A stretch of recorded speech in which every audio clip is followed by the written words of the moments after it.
Hey everybody, it's Tanya from the Frugal Cafe, and I am coming at you today with my first chit chat video, and I also have a prayer request. I'm going to be sitting here working, so if you hear a little bit of tapping, it's me pecking away on my keyboard. But I just want to come on here real quick and talk to you guys. I've been really emotional today, and I got a couple of text messages this morning. One of my best friends who lives out in Colorado, her dad who lives here in Wisconsin, he had a mild stroke this morning, and he's in the hospital.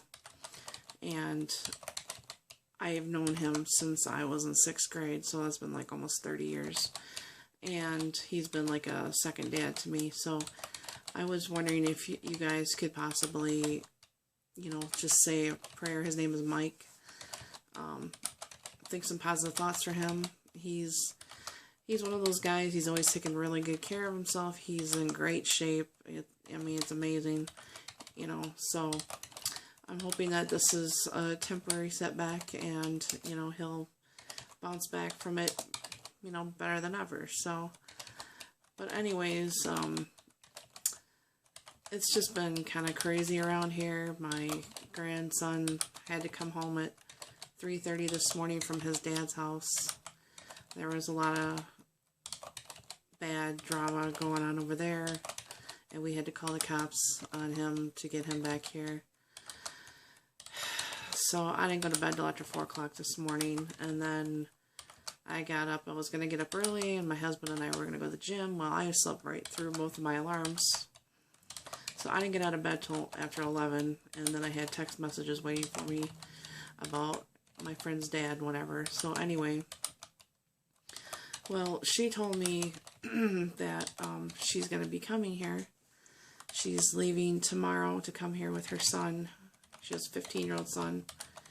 And as soon as I heard that, I just had tears streaming down my face, which I was not expecting to do.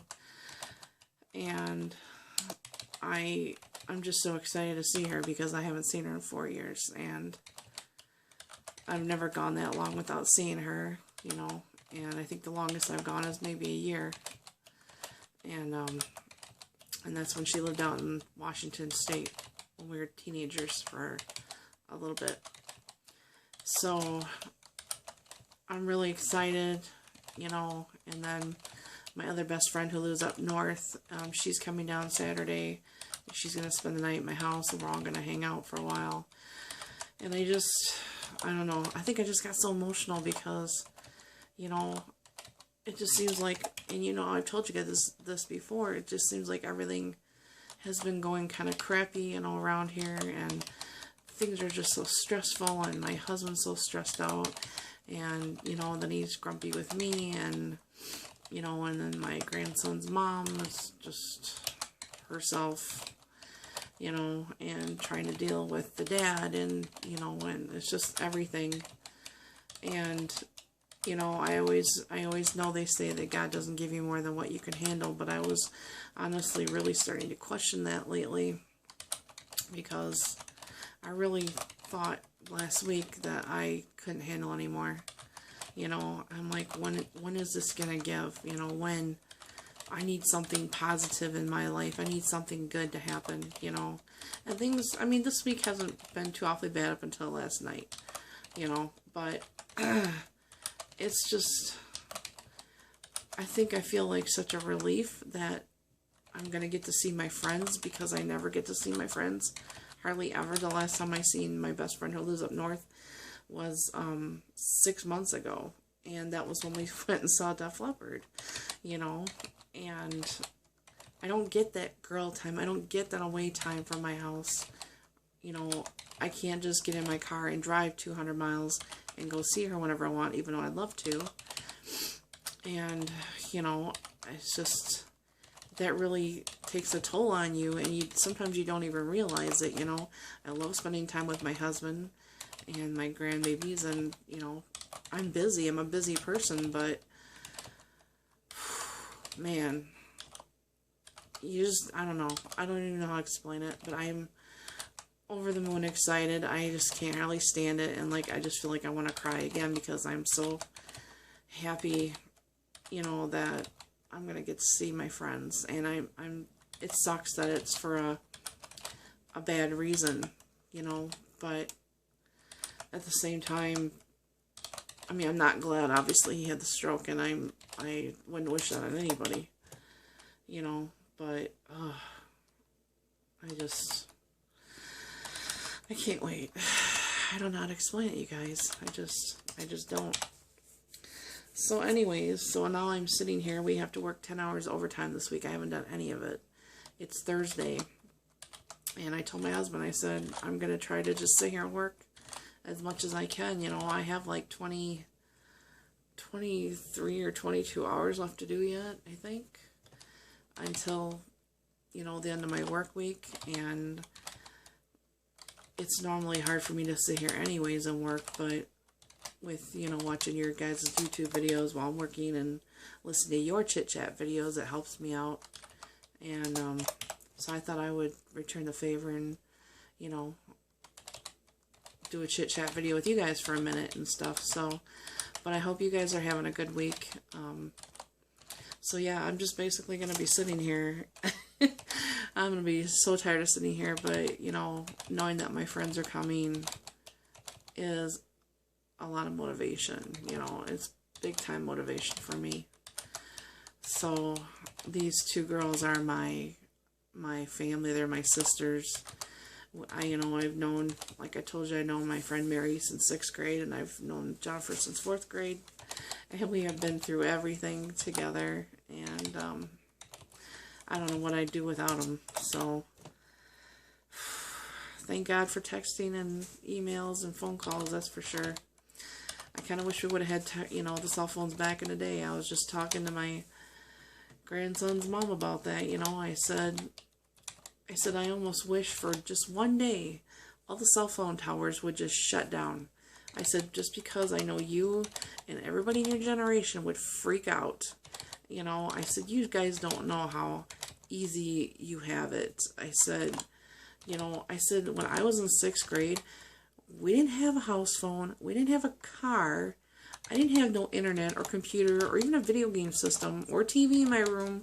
You know, I said my big thrill was maybe having, you know, maybe my mom could give me a little bit of money to get on the bus, which at that time I think cost like 40 cents, to go to the library and check out books. You know, I said that was my big thrill, was to be able to go to the library. I said, because I really didn't have nothing else. You know, my mom wasn't working. She was laid out. She got fired from her job, and which she ended up suing them and won, and because she got hurt on the job. You know, my dad worked, and he worked as much as he could, but, you know, it's tough, you know, and yeah, it's crazy. But anyway, so I know what it's like to struggle, you know, and I've pretty much struggled my whole life anyway.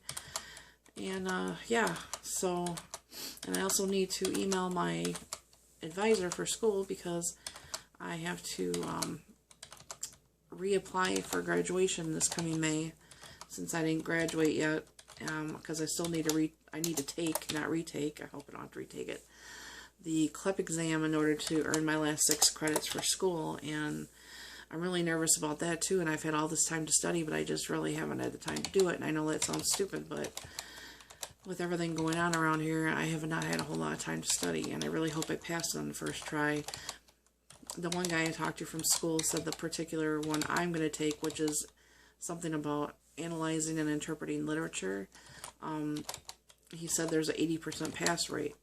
Well, I had gone on a website and taken a sample test of this, and I didn't pass it. Now, in my defense, I did try to take this at, you know, probably 1 o'clock in the morning, so I wasn't completely had my wits about me. So I'm going to try to take it again during the day when I'm completely awake, you know, and no interruptions. Hopefully I pass at that time. That'll give me a little bit more confidence. The only problem I'm having issues with some of it is like poetry and stuff. So, and I had checked out some books about trying to, you know, like I even bought Poetry for Dummies, which I haven't had a chance to read. But hopefully I could pass on the first try, because I'm going to be really upset because you have to wait 3 months if you don't pass it the first time, and I'm not going to be able to graduate in May if I don't, you know. And, like, I can take it after that, and I just wouldn't get my physical, like, paper degree until, I think, next December. But they would send me a letter saying I have completed my, you know, my credits and everything in case I went to go get a new job and they needed proof or something. So that would, you know, that would be okay. But, and then if I do pass this exam, I also need to decide if I want to walk across the stage in May. I'm not sure if I want to do it because I'm going to have nobody to go with. I mean, from my cohort or my group, my class, whatever you want to say, I'm pretty much, I think, the last one that has not graduated yet. Which makes me feel kind of stupid, but, you know, real life interferes. It's not like I'm 22 years old and I'm just, you know, I don't have kids or anything like that. You know, I have real life to deal with, so. But yeah, I want to get it done. I want to hopefully move on to a different job and, you know, start a new career, so. And I'm still trying to decide what I want to do with that, so, which I think I put in my get to know me video, so. Anyways, guys, I guess I'll quit rambling for now. I hope my clicking's not too loud. My son was talking to him on the phone earlier today. He was just talking about that.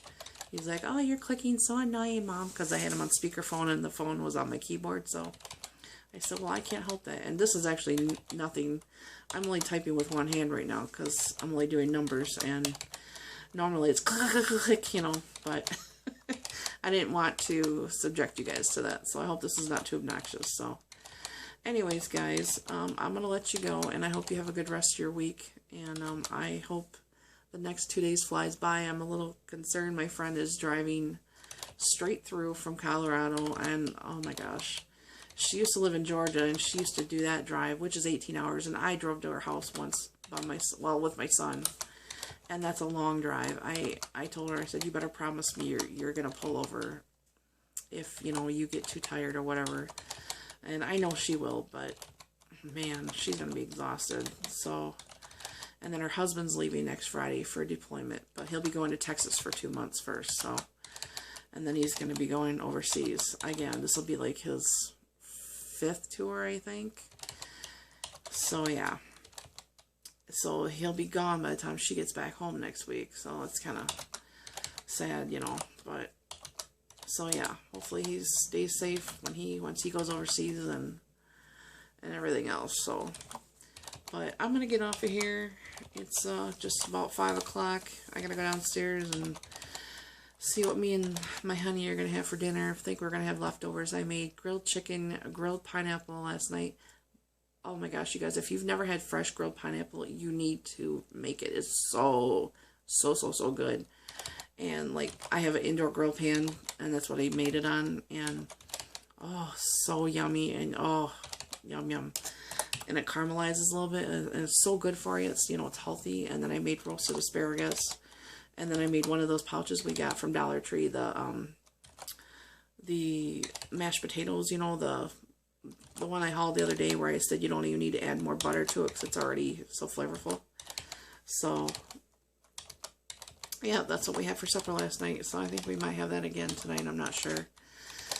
But anyways, yeah. Okay, I'm going to go for real this time, you guys. If you've stayed this long, I appreciate it.